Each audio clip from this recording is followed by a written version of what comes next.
I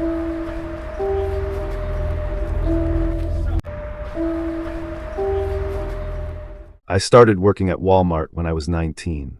It wasn't supposed to be long-term, just something to pay for community college while I figured my life out. I worked the night shift 10 p.m. to 6 a.m., stocking shelves and cleaning up whatever messes the day crew left behind.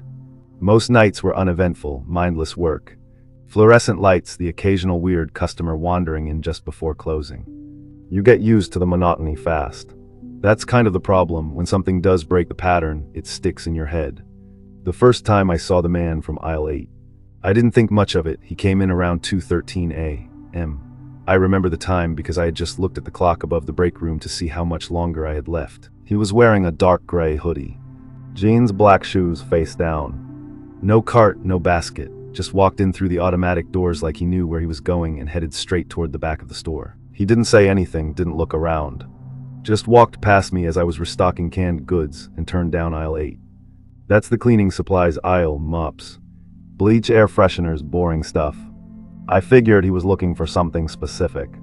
But when I checked again a few minutes later, he was gone. No checkout alert. No beep from the self-checkout lane, just vanished. I thought maybe he changed his mind and left. Maybe he worked there during the day and forgot something. People do weird stuff late at night. But then it happened again, same time the next night. 2:13 a.m. on the dot, the automatic doors slid open. Same man, same clothes, same walk. Straight past me down aisle 8. I peeked around the corner after he turned in. He wasn't browsing, he just stood there, facing the shelves, not moving. Just staring, like he was reading the ingredients on a bottle of bleach without blinking. I waited a minute, then went back to stocking. When I checked again, opening, just gone. It was weird but not creepy, not yet. The third night is when it started to feel wrong. Same time, same guy. I decided I wasn't going to look at him this time. I stayed down in frozen foods, pretending I hadn't seen him. But something made me glance toward aisle 8 after a few minutes. He wasn't just standing there anymore. He was looking at the camera. There's a small dome camera mounted at the end of that aisle, facing down toward the floor displays. It's not noticeable unless you know it's there. But he was staring straight at it. Head tilted up, eyes locked on the lens, not moving, not blinking. I don't know how long he stayed like that. But by the time I looked back again, he was gone, again. I brought it up casually to my supervisor the next morning, Tom. This older guy who'd been there for years and didn't give a crap about anything. Ever see a dude come in around 2 a.m. and just vanish? He gave me a look, this about the guy in the hoodie. That stopped me. You've seen him too. He nodded slowly. Yeah, comes in every few nights. Always aisle 8, then poof. You'll learn not to ask too many questions working nights. You start asking, you end up quitting. He walked off like he hadn't just said the most suspicious thing I'd heard all year. That night I watched the doors. 2:13 a.m., like clockwork, they slid open. Same man. But this time I followed him. I waited until he turned into the aisle, then crept up quietly. When I peeked around the corner, he was already halfway down, staring at the bottom shelf. I took out my phone and started recording. It was dark at the far end of the aisle, which was strange, those lights were always on. He hadn't touched anything, just stood there with his back to me. His head was tilted slightly to the side now, like he was listening. I swear I could hear something too, this low. Soft sound, almost like humming, but not quite. It was more like whispering. I couldn't make out words, it felt like it wasn't meant to be understood. Then he turned. Not just his head, his entire body pivoted fast. Too fast, like it skipped frames in real life. He looked at me. I froze. I expected to see his face, but there was something wrong with it. His eyes looked wrong, like they were too far apart. Or too small, I can't explain it. Like someone had copied a human face, but hadn't gotten the spacing right. And his mouth didn't look like it moved naturally when he blinked or shifted. It twitched like a puppet's jaw. He took one step toward me. I stepped back. Then the overhead lights flickered. When they came back on, he was gone. Not walking away, not running. Just gone. I ran up the aisle. Looked left and right, no one. I went straight to the monitors in the back office. The camera feed for aisle 8 was frozen. Just a still image from earlier in the night. The rest of the store was live, but not that aisle. The last working frame before it cut off. Him standing in the dark, looking at the lens. I checked the system logs. The camera had glitched every single night at 2:13 a.m. for exactly 7 minutes. Always aisle 8. Always the same time. I tried to show the footage I'd recorded on my phone, but when I opened the video, it was corrupted, just black screen and static. Like it never recorded at all. That's when the fear set in. It wasn't just a weird customer. It wasn't someone playing a prank. The store's cameras couldn't see him. Phones couldn't record him. He came and went like he was slipping through a crack in reality. And whatever he was starting to notice me back. After that night, I stopped treating it like a joke. No more casual watching, no more trying to film. I started avoiding aisle 8 altogether. If the clock said anything close to 2:13, I made sure I was either in the break room or on the opposite side of the building. But the problem was, the man didn't seem content to stay in aisle 8 anymore. The next few nights I noticed things. Items moved on their own, bleach bottles knocked off the shelf.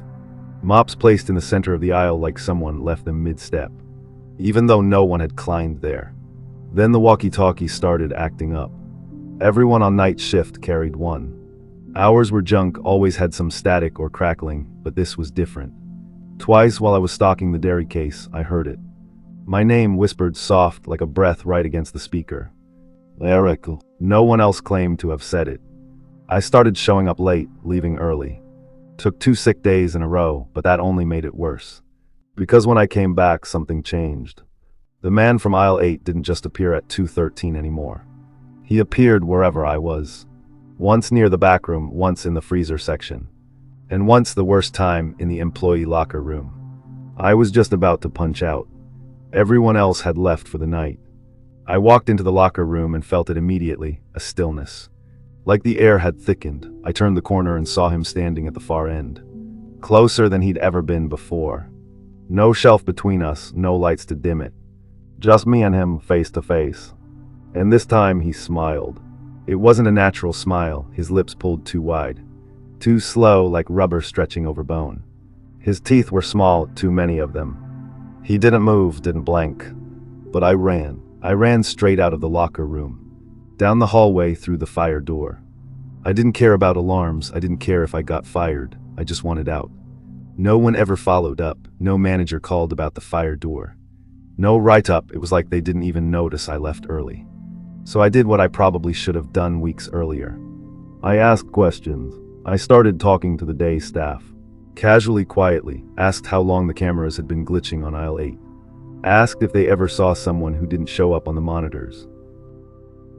Most of them brushed it off, laughed. Said the place had weird wiring or too many blind spots. But one guy, Pete, from maintenance, didn't laugh.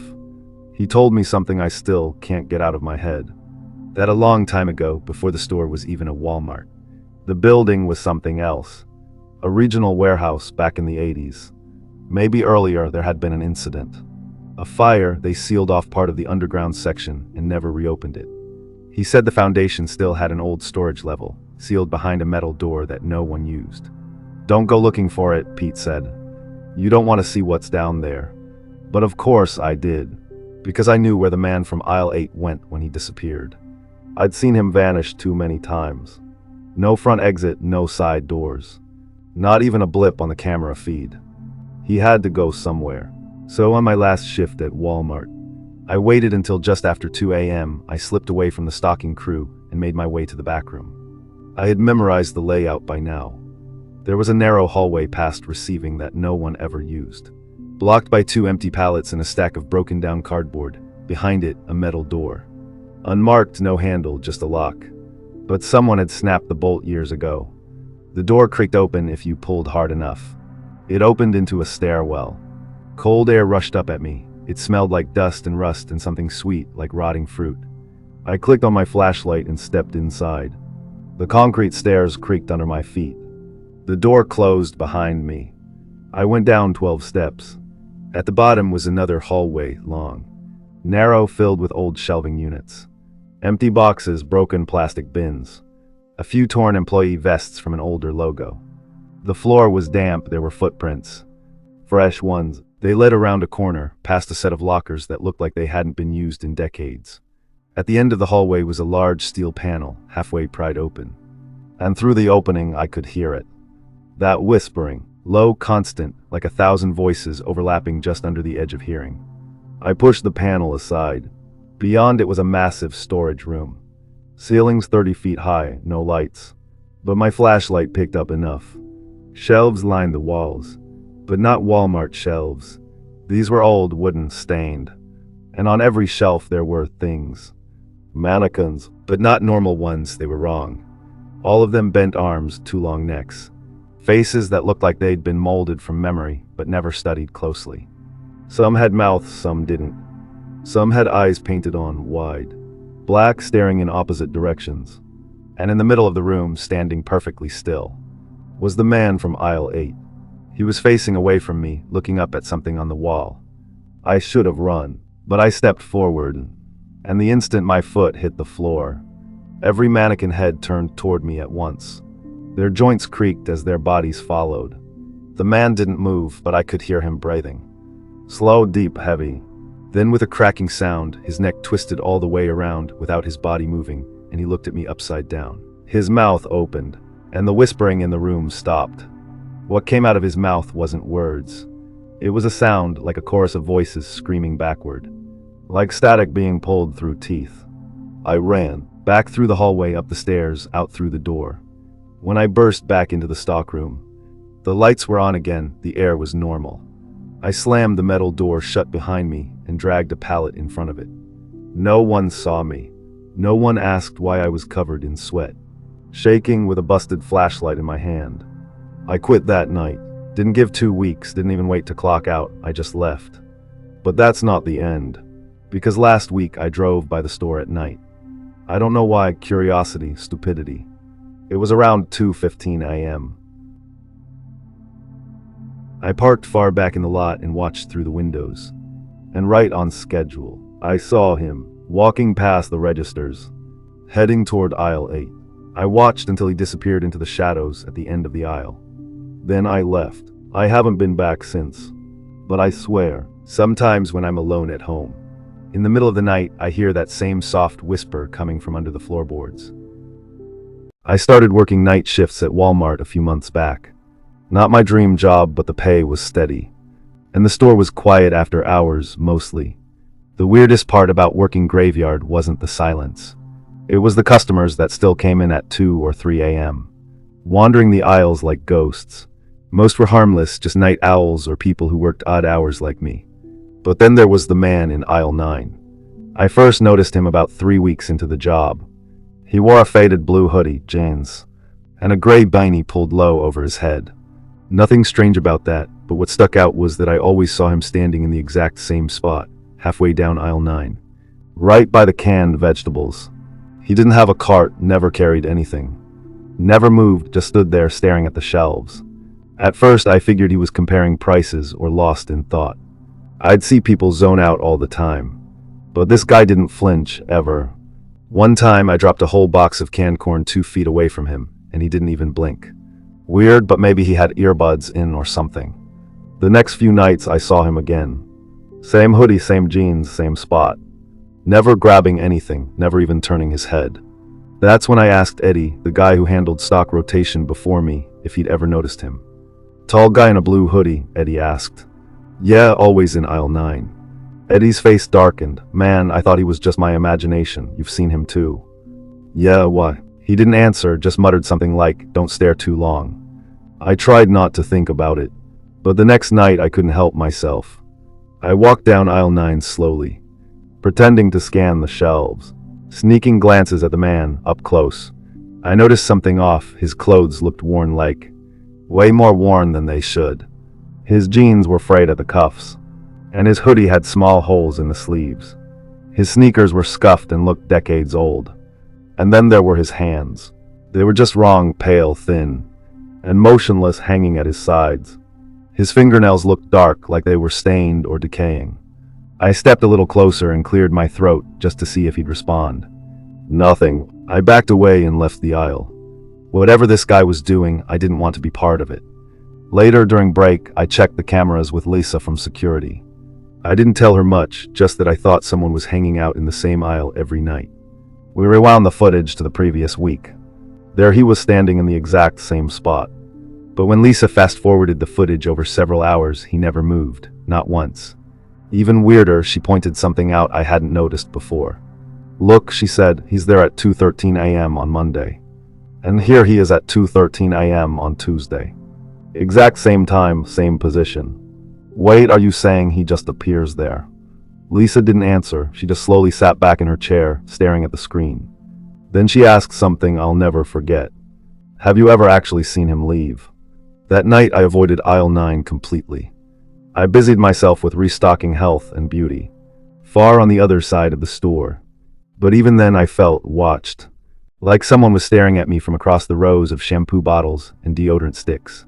At exactly 2:13 a.m., I made the mistake of checking.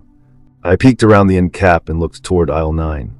From that distance, it was hard to see clearly, but I swear I saw the faint outline of him, still as a statue, standing exactly where he always did. I ducked back behind the display. Heart pounding, this wasn't normal. No one stands in the same place at the exact same time, every single night without reason. I told myself I was imagining things. Sleep deprived, overthinking. But deep down, I knew something was wrong with that man. 2 nights later, it got worse. I came in a little early, around 10:30 p.m. And the floor manager, Mike, pulled me aside. "Hey, weird question," he said. "You didn't leave any mannequins in aisle 9 last night, did you?" "What? No, why?" He looked unsettled. Cleaner said she saw a man just standing there when she came in this morning. Thought it was a mannequin at first, until she got close and he was gone. "Gone how?" "Just gone." She looked away and poof, no footprints, no nothing. I forced a laugh, probably just someone hiding from her. Weirdos come in all the time. Mike didn't laugh. She quit this morning. That night, curiosity got the better of me. At 2:10 a.m., I walked to aisle 9 with a fresh pallet of soup cans. Forcing myself to stay calm, as I turned the corner, my heart dropped. He was there, exactly where I expected, blue hoodie. Tattered jeans, beanie pulled down low. His hands still hung at his sides like dead weights. But this time his head was slightly tilted, like he was watching me approach. I froze. For the first time I realized something bone-chilling. I had never seen his face, not once. And suddenly I didn't want to. I turned away and started stocking cans. My back was to him, but I could feel it, his eyes, or whatever was under that beanie, locked on me. I tried to focus, stacking the cans neatly, pretending nothing was wrong. Then I heard it. A slow, shuffling sound. I turned around instantly. He hadn't moved, still standing there. But now his head was tilted more, almost unnaturally, like his neck didn't have bones. And his hands were now slightly lifted, just a few inches off his sides. No, I dropped the last can and hurried out of the aisle, practically sprinting toward the break room. My hands were shaking as I poured myself a coffee, trying to act normal.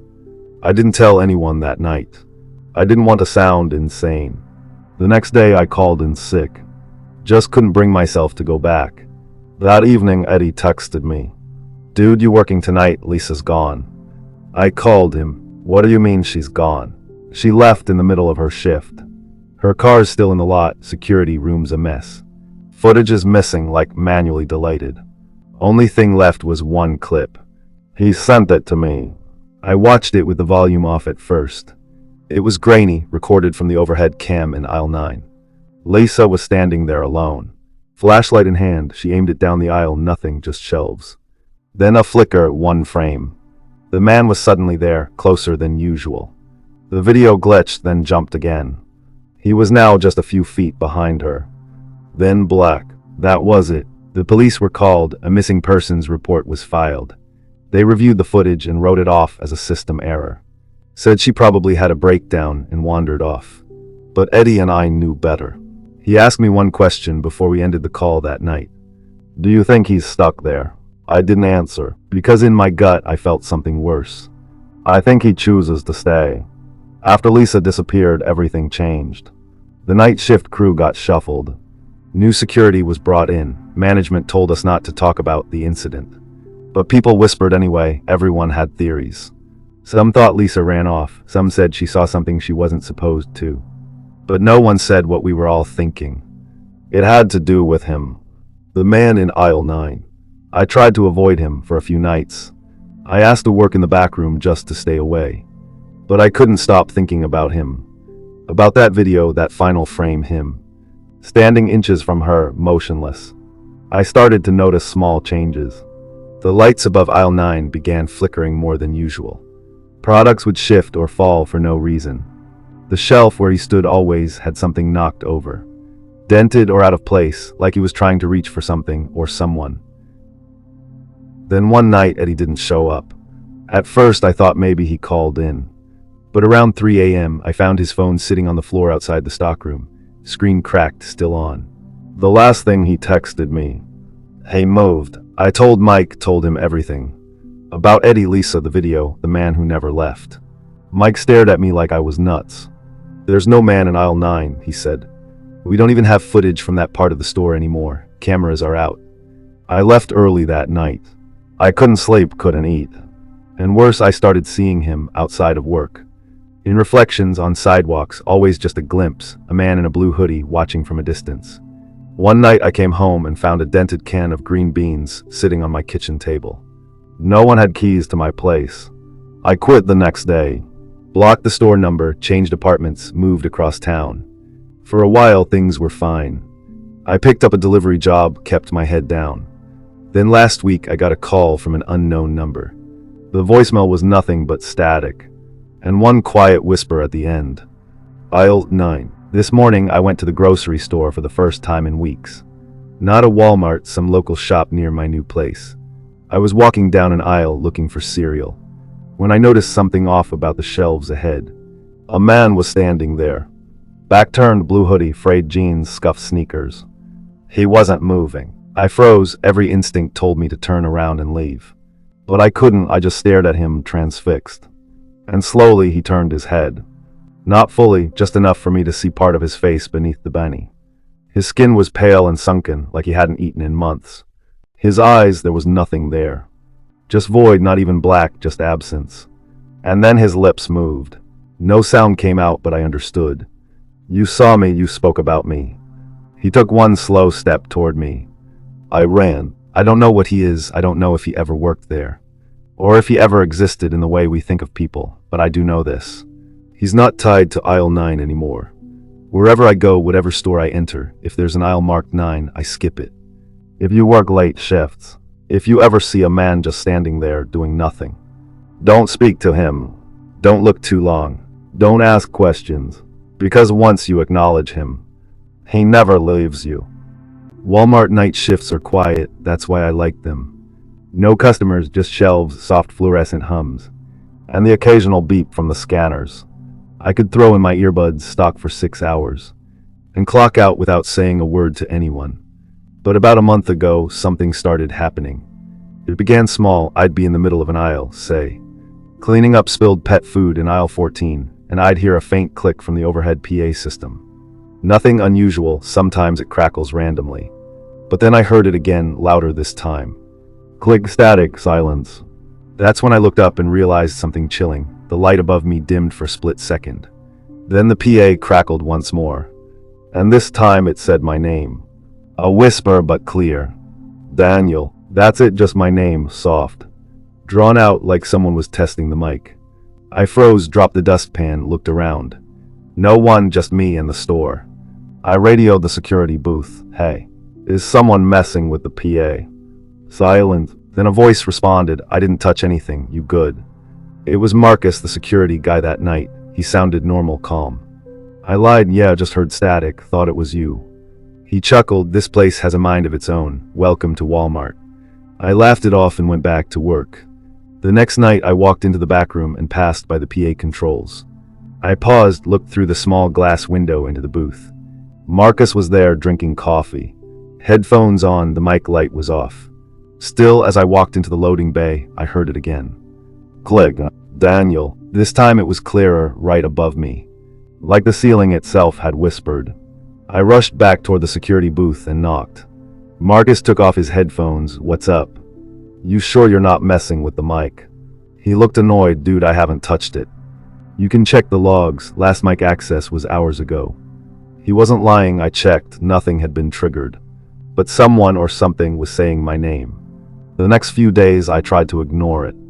Figured maybe I was tired, sleep deprived, imagining things. But then things escalated. It didn't just say my name anymore. Now it repeated phrases, things I had said earlier during my shift. One night I muttered, "I'm so damn tired," while loading up pallets. 20 minutes later, over the PA, a distorted voice said, "So damn tired." I dropped the scanner and looked up at the ceiling speakers. My hands were shaking. This wasn't random. It was listening. Things started feeling wrong. The PA clicks always happened between 2 o'clock and 2:15 a.m., right in the dead middle of my shift. Never a second before, never after. I began recording the audio on my phone. But every time I played it back, all I got was static, no voice, no whisper. Nothing. One night I stayed past my shift and waited in the booth after Marcus left. I wanted to see if it would happen when I was the only one with access. At 2:07 a.m., the mic light flicked on by itself. No one touched it. The mic wasn't even warm, like it hadn't been used. Then I heard it again. "Daniel, look behind you." My heart hammered in my chest as the PA system crackled with that distorted voice, whispering my name. "Daniel, look behind you." I froze. The room around me felt suddenly too big. The silence too heavy, the speaker above me was still. But I could hear my heartbeat pounding in my ears. Slowly I turned around, scanning the room. But there was nothing, just the empty booths and aisles. No one was there. I looked back at the mic, my fingers hovering over my phone, unsure whether to record or call Marcus. But as I took a step closer to the booth, I caught something that made my skin crawl. On the computer screen, the PA system log was open, and my name, Daniel, was listed in the access logs as though someone had manually triggered the system. I stared at it, my name right there. But I hadn't touched the mic. It didn't make sense. I backed away from the screen, suddenly feeling trapped in the room. My mind raced with 1,000 possibilities. Could someone have hacked into the system? Or maybe Marcus was playing a prank. But Marcus had left hours ago. He had no reason to mess with me. I checked the time, 2:13 a.m. That was when it happened again. But this time it wasn't just my name. "Daniel, don't trust them." The voice was louder this time, clearer. It was as if the speaker was alive, breathing my name in a voice that wasn't human. I jumped back, my breath coming in short bursts. I fumbled for the radio but couldn't find the right button. The only sound in the room was the speaker crackling in the background. I bolted out of the security booth. Adrenaline coursing through my veins, I had to get out of there. I ran through the aisles, my mind spinning. The more I thought about it, the more I realized how everything had been so off in the last few days. The way the PA system had called my name. The strange phrases it repeated. The time seemed like a trap, always at 2:13 a.m. every time I'd hear it. My unease would grow, but this was different. As I made my way down aisle 3, I thought I saw something in my peripheral vision, a figure moving in the far distance. But when I looked, there was nothing. I kept walking, trying to push the thoughts from my mind. But then I heard it again. This time the voice was closer. "Daniel, it's coming, look behind you." I whipped around. There was nothing, just the empty aisles stretching on forever. I walked faster, my footsteps echoing in the silence. The lights flickered above me, casting odd shadows across the shelves. Every second felt like an eternity. And that's when I noticed it. The PA system wasn't just playing through the speakers anymore. I heard the voice in the aisles, in the shelves, like it was coming from the walls themselves. I ran, my feet moved faster than I ever thought possible. The sound of the PA system repeating my name, my words echoing in my mind. I made it to the front of the store. Out of breath and trembling, the security guard at the front desk looked at me as I stumbled in. "Hey, you okay?" he asked, noticing my panicked state. I tried to speak but couldn't get the words out. I just nodded and pointed toward the PA system. He raised an eyebrow but didn't seem concerned. "The mic's been off all night." I stared at him. "What?" "No, I heard it. It spoke my name," it said. Before I could finish, the overhead speakers crackled. And then I heard it again, clear as day. "Daniel, you shouldn't be here." I froze. The voice was coming from right above us. The security guard turned pale, his face drained of color. The mic was still off, but the voice continued. "Get out, you're not supposed to know." The security guard and I locked eyes. He heard it too. That meant I wasn't going insane. He slowly reached for his walkie-talkie, voice shaking. "Central, we just had audio come through the PA." No one's at the mic, can you check the booth? Static, then a brief reply. Booth is empty, no activity logged, PA's disabled. But the voice had been crystal clear. We stood there in silence, listening, waiting for something else. But there was nothing, no more whispers. No static, the store returned to dead silence, like nothing had happened. That's when the guard, his name tag said Alan, turned to me and said, "You're not the first." What do you mean?